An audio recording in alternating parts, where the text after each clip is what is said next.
Good morning or good afternoon, everyone, depending on where you're joining us from, and welcome to today's webinar. My name is Kyle from Business Review, an NF Media company, and I'll be your host today. It's our pleasure to have Baker Hughes with us, who's presenting this webinar entitled Additive Manufacturing, the Case for CT Inspection. Today's guest speakers are Shayna Teller, Senior Product Manager, and Tyler Rippiger, Application Engineer. I'd like to welcome you all to our webinar platform On24. You'll notice that this webinar is browser-based. So if you disconnect for any reason, please just click on the link you received by email to rejoin the session. If you want to ask any questions, you can send those in via the questions widget. Just type them into the box in the top left-hand corner of your screen, click submit, and we'll have some time at the very end to address any questions or thoughts that you may have.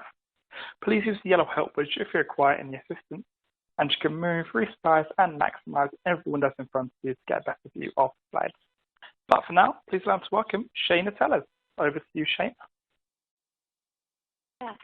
Hi, everybody. Thanks for joining. I guess Tyler and I are here today. We're going to talk a little bit about, computed tomography, sort of what it is, why we believe it's a key enabler for CT. We're going to give you a little bit of an overview of the fundamentals of CT.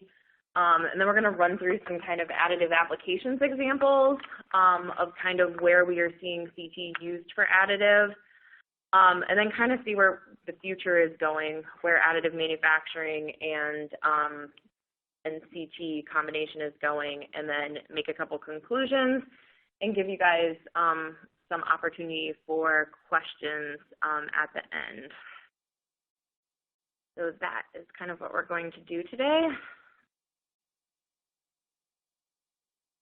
So kind of why additive? Why are a lot of people using additive? I see we've got quite a bunch of different people from various kind of applications, different industry segments. Everybody's kind of looking at additive right now because it expands what's possible. New engineering capabilities, new designs, allowing us to make parts that we couldn't traditionally make before with normal processes. It helps improve quality. It eliminates some of the need for trade-offs. It also eliminates joining points, having to weld things together, fasten things together in different ways. It also kind of simplifies, allows us to reduce kind of the number of components and optimize systems. So we see a lot of stuff going to additive, in a lot of different industries, which we'll talk about later. But it's sort of really, I guess, exciting times. And, the design engineers, I think, are having fun and having this sort of field day with the amount of complexity that they can sort of create for free in parts. And it's exciting and interesting, but, part of this complexity also requires, verification and validation. So trying to move forward and validate that those internal features that you've just created, or all the fun that we've had creating this very complex internal design, is indeed what we planned to do. So, in our opinion, computed tomography is the leading technique for additive inspection. Moving forward, again, it allows you to see what is inside, and it's one of the only technologies that really allows you to validate those really complex features that you've built in. So before we kind of go dig into the CT, this is kind of what we believe the benefits from CT inspection are. So again, kind of facilitates that full life cycle control. So all the way from raw materials, and we'll talk about some of those applications, all the way through, final product validation before it goes out into the field. We also allow for looking at that in those internal features we mentioned, doing dimensional analysis on them, and understanding that your cooling holes are the dimensions that you thought they were, making sure that they're free and clear, there's no trapped powder, and then allows kind of that feedback loop to go fast. So, when the design engineers are in the early phases, validating a part, understanding it, instead of destroying that part through cut-ups and changing the integrity of it, doing that CT inspection to kind of go through it. And then we believe it's truly complementary to the other techniques, the in situ inspections, and we have an example later Also, coordinate measurement machines, that have been used for a lot of these, and then the other NDT modalities like ultrasound, et cetera. So with that being said, I think we're going to start with a polling question. Okay, thank you. It's now time for our first poll. So to everyone watching, just click one option, wait for the next slide to view the live results. Okay, but our question is, how familiar are you with CT technology? Completely new, starting to learn, using CT scanning services, or you've got your own equipment? Okay, so I'm going to give everyone just a moment to think about that before we move on. Yeah, just click one option though, click submit, wait for the next slide. Okay, but I think that's probably enough time, so let's see how that turned out. Okay, let's go slight majority of us starting to learn there. Shania, is that what you expected to see? Yeah, no, I think this gives us a good overview of what Tyler sort of should talk about in the next couple slides about what it is, but no, very interesting. So lots of people just starting to learn, which is good. We are definitely here to help. Yep, thanks, Shana. So over the next few slides, we'll kind of go over some of the fundamentals of CT and how does it work.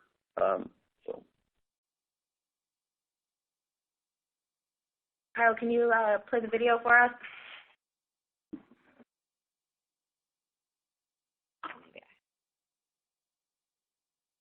This is just a short film of CT and kind of how it all comes together.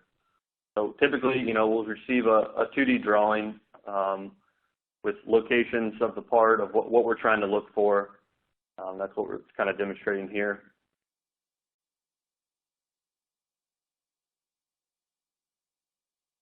And then the CT system. So we'll place the part inside the CT system into the CNC manipulator. On your right is your X-ray source, and on the left is your detector. We'll begin to image the part. Once the part is fully imaged, then we'll begin the reconstruction process of the data.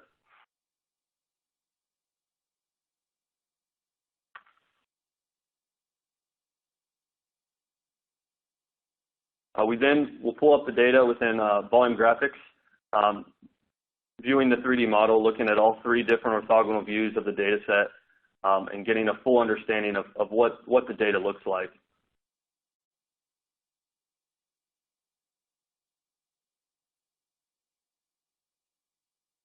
We can then import a CAD file, an FTP, or an IGES file, do a nominal versus actual or a heat map, and really show deviation that's going on within the part, as you can see here.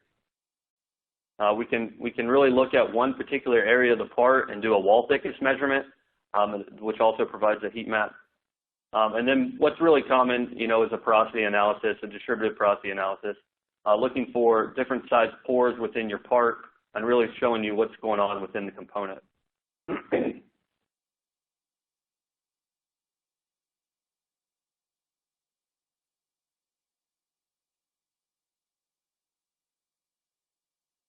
So this is just demonstrating what pores we see within a table, if the part passed or failed,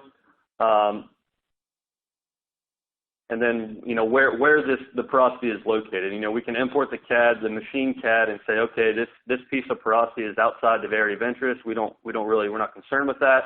Or yes, this is inside the part, and we need to. It's going to reject the hardware.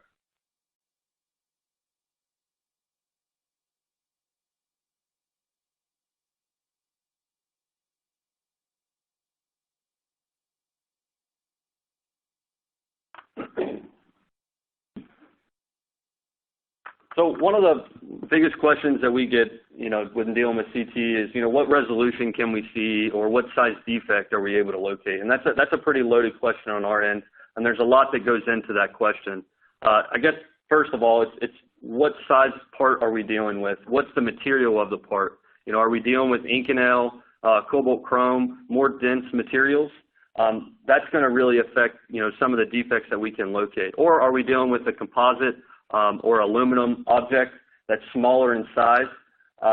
That way we can increase our magnification. When we increase our magnification, we are going to get higher resolution on the data. But knowing these different types of things that we need, we'll be able to tell you what is the resolution we can see within the part. And then obviously the detector. What's our pixel pitch of our detector? Are we using a 100 micron detector or are we using a 200 micron detector? This is going to affect our voxel size as well, which we'll get into.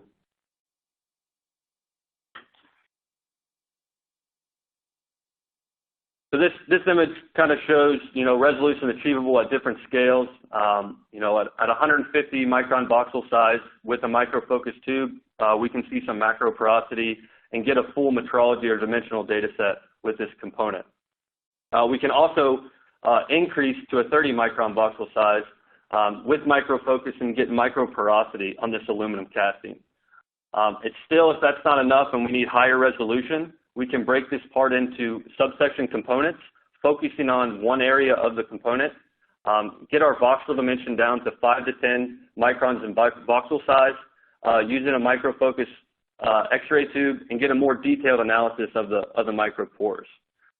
If we want to go even further, we can still increase our magnification using nanofocus down to 0.5 to 2 micron voxel size and get a really high resolution, as you can see on number 4 here, of the defects within the component. Thanks, Tyler. So that's kind of the overview of, how CT works, because, again, based on kind of the polling questions, a lot of you guys are relatively new.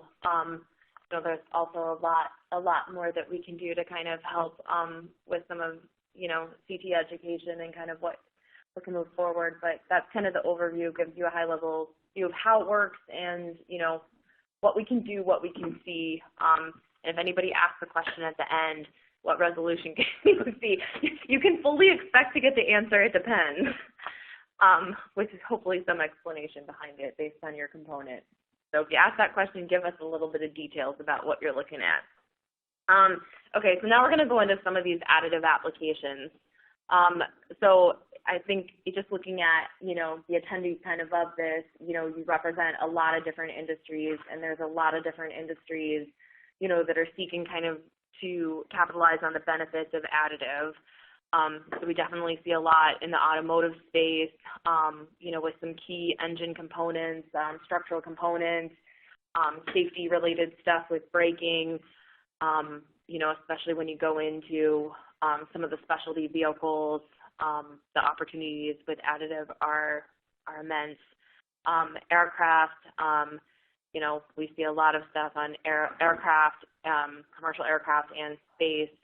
You've got a lot of possibilities to consolidate components, make them more robust, even deal with the lighter weight benefits of going to additive. And then, of course, there's the medical industry, with the ability to sort of customize specific parts for, individual people, that mass customization and ability to do that. So those are kind of some of the high-level applications that we see in different industries.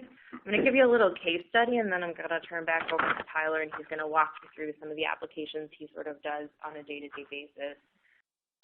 So those of you that follow our sort of Baker Hughes and Waygate feed, you may have seen this story. This was, I think, a really good example of a benefit of additive manufacturing combined with CT, and it was something that was kind of very real to us all just recently. So the Bird Mark 7 was a tried and true ventilator from the 1950s, and one of the main benefits of it was it required no electricity. So as the world sort of prepared for what we may have been heading into, a few months back, there was an opportunity here to sort of recreate this engineering design package and publish the designs for mass reproduction across the world. And we were partnering with Livermore Instruments and 3D Systems on this. Livermore and 3D Systems was able to recreate much of the design, through 3D Systems, software, and look for off-the-shelf components. But they were really struggling with this center aluminum casting that was critical, had critical features of how the two different parts connected. And you can see we've kind of highlighted some of those in green in the bigger picture here. But this was an opportunity that they sent us the part very quickly. We were able to CT scan it, to reverse engineer it. It was then able to be fed back through 3D Systems software to kind of recreate the files to then 3D print this part. So then the little part that you see kind of in the corner is actually the new version of this part printed and then heat mapped, as Tyler was explaining. So this is a cool sort of real life example that we just had, where we were able to use, you know, the combination of CT and additive 3D printing to basically recreate a part that was no longer in public circulation. So that was good. And then, you know, just to kind of look, we talked about this a little bit already, but what are the different applications throughout the process? And like I said, Tyler's going to go into a lot more detail on this, but you can start all the way from kind of the raw material phases, you know, looking at very high resolution. Tyler explained, you know, with small samples, we can look at very, very high resolution. So you'll see that at the beginning with, you know, starting with the raw material, the powder, making sure that you have, you know, good product going in so that you have good product going out. We also see a lot of in-process inspection for trapped powder and trying to make sure that this gets removed before it goes to heat treat steps.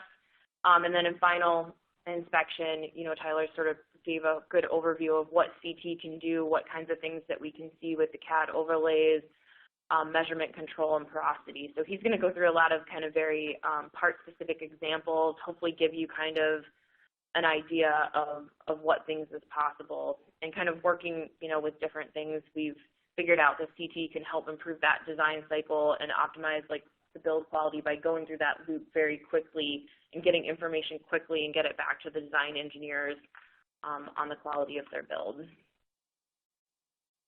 Yeah, so here is an example of raw material additive powders where we're doing a focus scan using a nano CT system. This powder is an Inconel 718 powder, and the customer really wanted to see what was going on within their powders, looking for porosity inclusions, gas inclusions, foreign material, ensuring that there's consistency in their particles, and that's what we're able to achieve. So we did a focus scan using nano CT, high resolution, and as you can see, the orange and purple and green represent porosity that was located in the pores. So we'll provide this feedback to the customer. This might not be something that you do on all powders, but in the development process of making powders or putting powders together, CT is definitely helps there. Also the decision-making process sometimes of how many times to recycle the powder. Right. This is another in-process comparison and validation. This was melt pool data versus CT data. And really, they just wanted to understand the correlation between the melt pool data and the CT data. So looking for internal trap powder compared to melt pool data for the print layer. So that's what we're able to achieve. And as we know with additive manufacturing, trap powder is a very common defect that we see within the part. And what we typically see here is in the development process of the part, the design engineers are working to find a way to get all the trap powder removed. And this may take multiple iterations. They'll drop off the part, we'll do a quick CT scan and say, well, we still see it in this area, or these holes are still plugged. We'll bring the part back. It'll be, can take some time, but we want to find the trap powder before it goes through heat treat and solidifies to the component itself.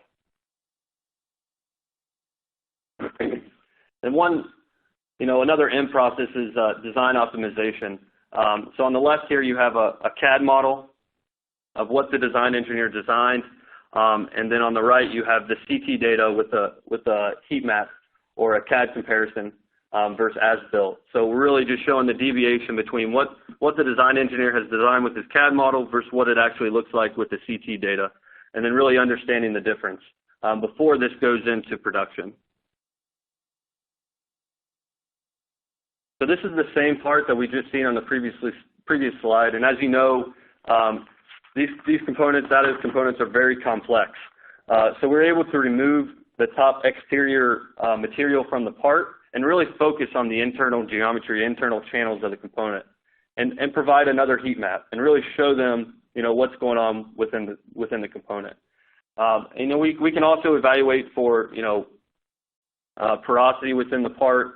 But one of the benefits, the big benefits of CT is that you don't have to destructively test a component. You know, we're able to do a CT of the scan and really show them what's going on inside without cutting the part up.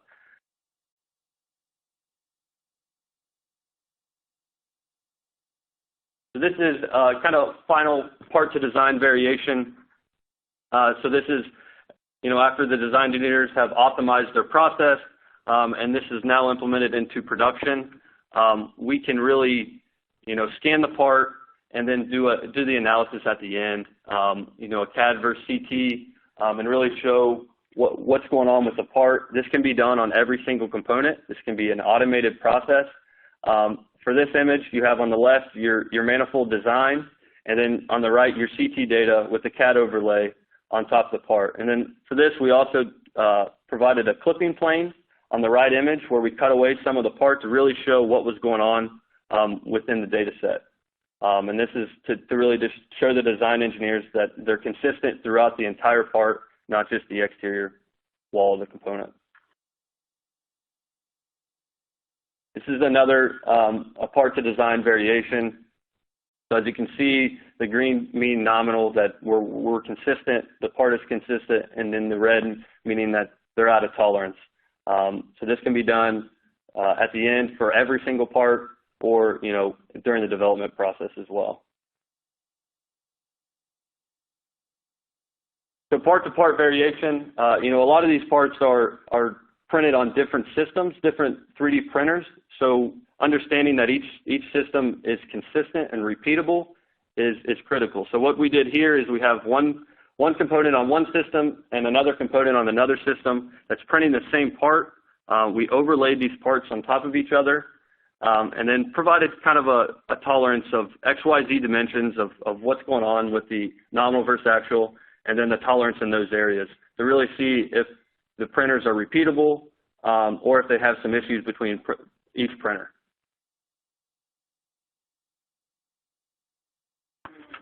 Okay, so that was kind of an overview of some specific applications and kind of give you a good flavor of what's there. Now we're going to move a little bit more into the alignment of design and inspection. We keep mentioning the design engineers, and they're getting pretty creative on us. So.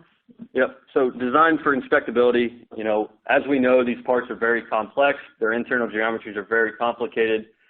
And really just having the design engineers understand CT's capability is going to be critical for the inspection of the part. And then on our end, understanding what the design engineers are trying to locate, making sure we are able to see the pores that they're asking, and then working together on kind of optimizing the process of what system is going to fit their needs, and making sure that we can do that. So one thing I recommend for a lot of parts is a representative quality indicator. For a lot of these components, you know, for the very complex additive parts, we like to get an RQI developed with known defects within the part.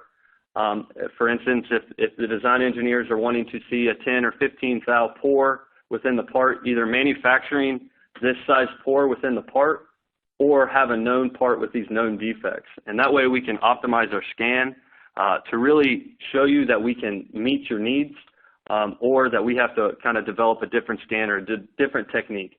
So these are kind of critical to the process. I think we have another polling question here that you guys struggle with. All right, thank you. Again, got another poll. For anyone who missed the first one, just click one option, click submit, and wait for the next slide. But the question is, do you struggle to close the gap between design and inspectability? Is it a constant battle, on occasion, never, or haven't gotten there yet? Okay, so I'm going to leave this up just for a little bit so everyone's got some time to go through it and vote. Just click one option, click submit, and then we'll move on. Okay, I think that should be enough time, so let's see how the results turned out. Like a big majority that haven't gotten there yet. Does that look about right to both of you? Okay, yeah, that's interesting, but yeah, that's kind of expected.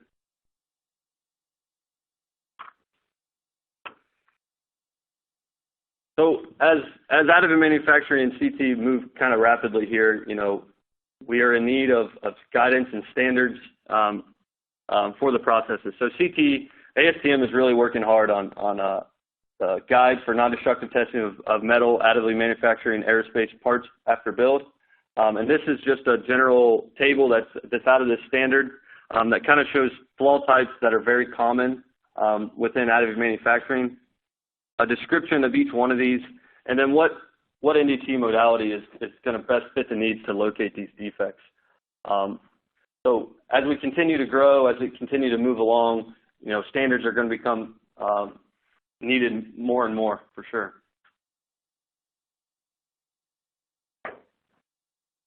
Okay. And then I think kind of just to close that loop, what does sort of the future look like, as we continue to sort of work through these processes, as more additive components, make it into production, how do we close these gaps? So, some of the pressures I think that we feel on the combination of, AM and CT is, the increasing design complexity. So as we get more and more creative and we get better and better at building these components, there's more of a need for increased resolution and measurement capabilities. So again, those internal features, being able to measure them and measure them to the accuracy and repeatability, that the design engineers need to validate that part. We're also seeing, obviously, the transition to full-scale production. So, a few years back, additive manufacturing was a fun lab toy that people were starting to play with. But now, as it moves to full-scale production and we're making, tens of hundreds of thousands of components, CT is really truly the best way to inspect them. We need to have faster CT imaging.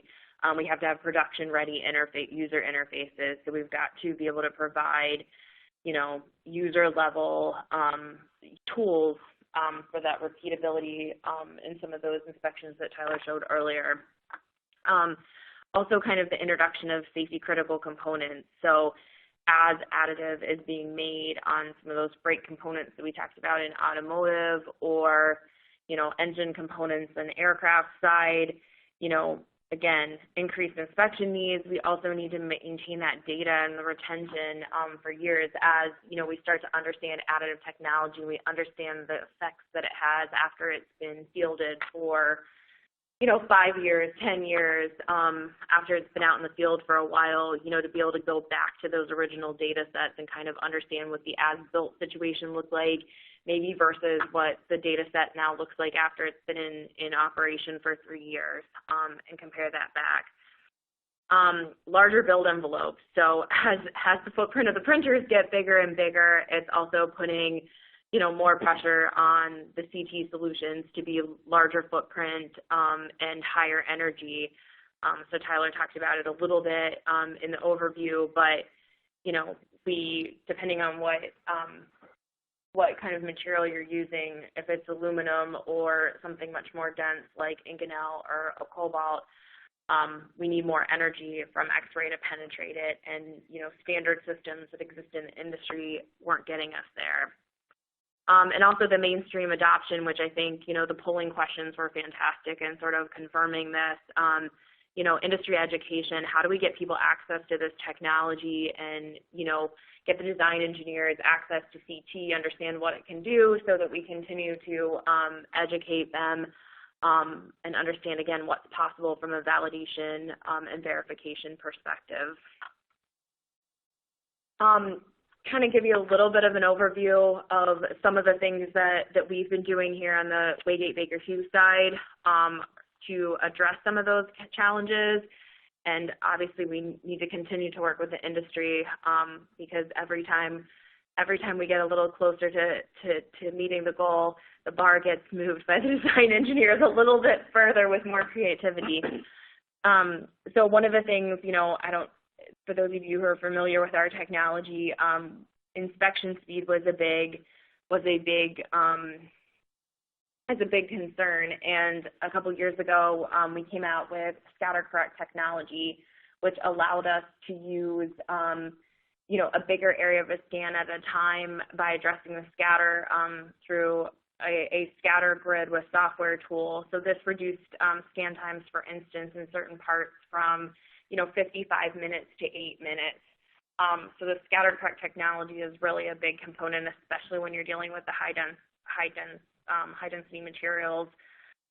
That it helps us to penetrate faster and allow us to use faster technology to take the image to begin with. We also did some work on our detector side. Tyler kind of explained during the video, there's kind of an X-ray source and a detector as your imaging components.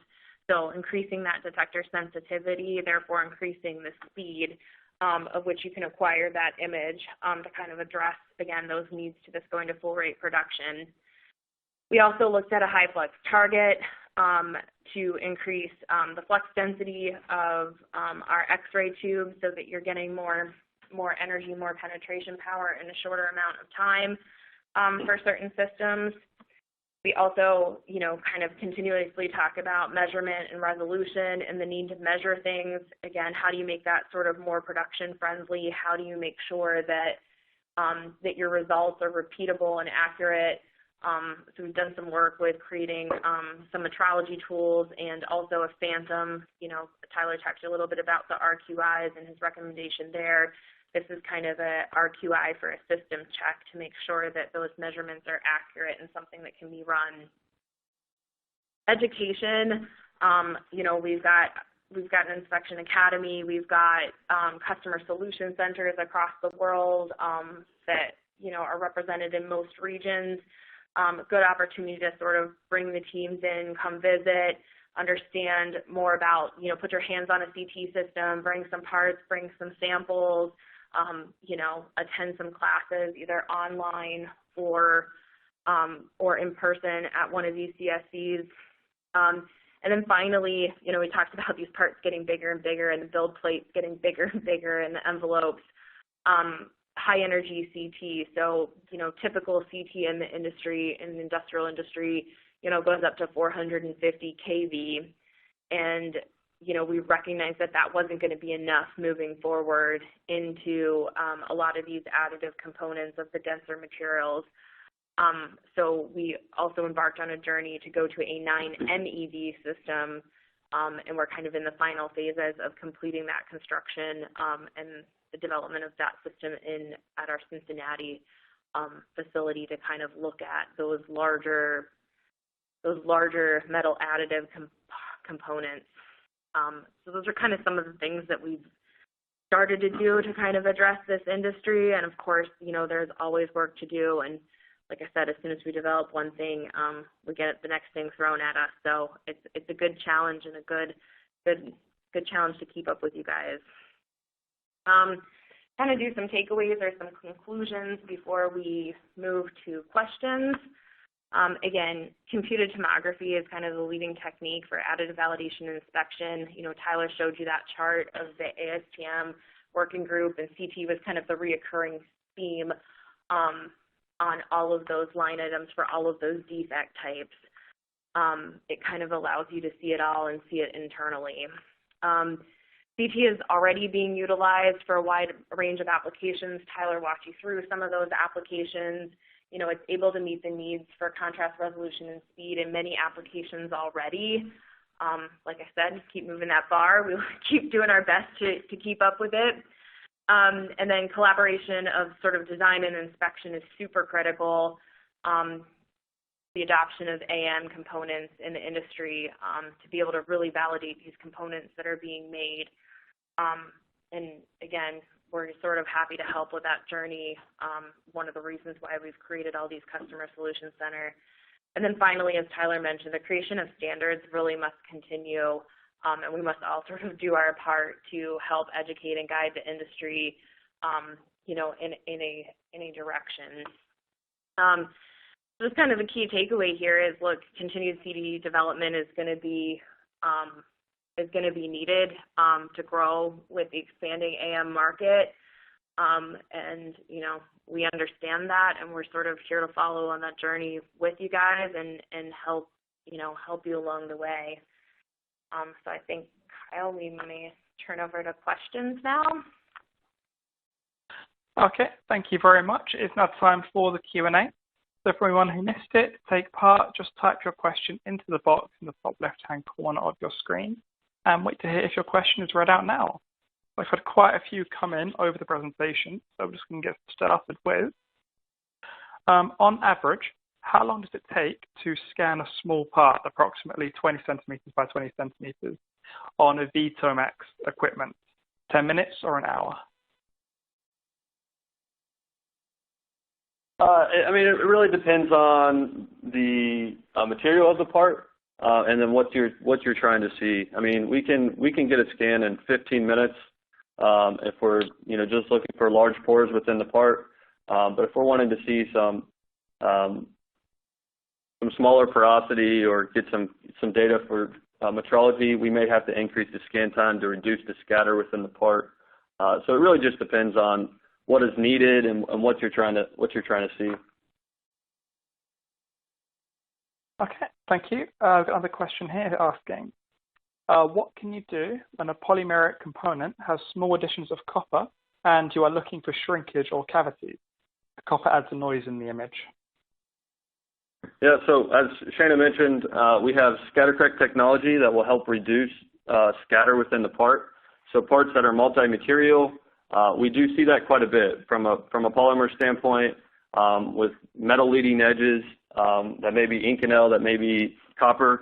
We're able to reduce that with our scatter correct technology so it doesn't kind of overshadow what we're trying to look at in the part. So it's definitely doable, and we don't really have trouble with that. All right, very nice. Someone here has written, AM is getting more and more popular with oil and gas industry. Is there any involvement from BHGE for developments for acceptance criteria for both non-pressurized and pressurized parts? I mean, I think that this is definitely something we're starting to work more and more, all being together kind of under the Baker Hughes umbrella, together with Waygate on the CT side. So absolutely, we are definitely working together on, how to inspect oil and gas parts and sort of understanding what the criteria should be like. So that is absolutely something that that we can help you navigate using the power of Baker Hughes combined portfolio. Okay, good.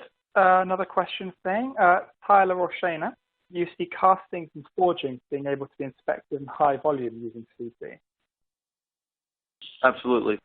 So we have inline CT systems where we can, set up a scan, set a technique for each part, forging, casting. It could be a different part number. Really, the operators just have to load the system, and they can just type in the serial number or scan in the serial number, and we can automate the whole entire process from the scan to even part of the evaluation, depending on what business this is in.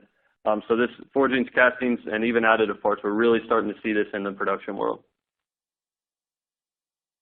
Okay, thank you. Which SDOs are working with regarding developing standards? SDO means Standard Development Organization. I'm involved in ASTM EO7. I know they're heavily involved in additive manufacturing standards. I know there's a few more out there, but that's the one that I'm really involved with, and they're making a lot of movement. Okay, thank you. What are the main consequences of having AM parts not being inspected with CT? I mean, I think the main consequence kind of a little bit depends on, the stage of the process that we talked about. But, if your powder's not being inspected, the consequence obviously is that you're not using high enough quality powder, and you see, inclusions or defects later because of it. In, the trap powder phase, if you don't catch the trap powder, you obviously, if you solidify that and it's meant to be a heat exchanger or something that coolant is flowing through, it kind of reduces the functionality of the part and its chance of success. And then, finally, I know we've worked with different customers who, had to just kind of reset and understand, that the walls were the thickness that they thought they were and weren't going to have defects later. So, I mean, it kind of depends on the design intent of the component, but, what the consequence of failure is if you aren't able to validate a critical feature.